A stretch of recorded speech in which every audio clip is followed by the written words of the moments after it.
Umakyat na sa 23 ang nasawi dahil sa pagguho ng lupa sa Sulawesi Island sa Indonesia.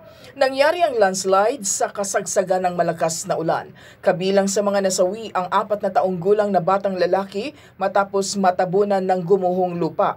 Kinakailangan namang suspendihin ng mga rescuer ang kanilang operasyon bunsod ng malakas na pag-ulan. Sa ngayon, nasa 30 individual pa ang nawawala. Libu-libong mga estudyante at mga sibilyang walang trabaho ang nagprotesta sa Dhaka, Bangladesh. Hinarangan ng grupo ang mga kalsada at riles upang ipatigil ang discriminatory quota system sa civil service jobs at hilingin sa kanilang gobyerno ang merit-based system.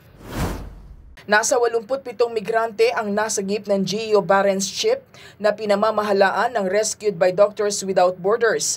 Patungo sana ng Europa ang mga migrante pero naharang sila ng naturang barko sa Mediterranean Sea. Ang ilan sa kanila tumalon sa dagat para takasan ang rescue team ng Libya. Kasama sa mga nailigtas ang ilang bata at sanggol na sakay ng rubber boat. Joyce Salamatin para sa Pambansang TV sa Bagong Pilipinas.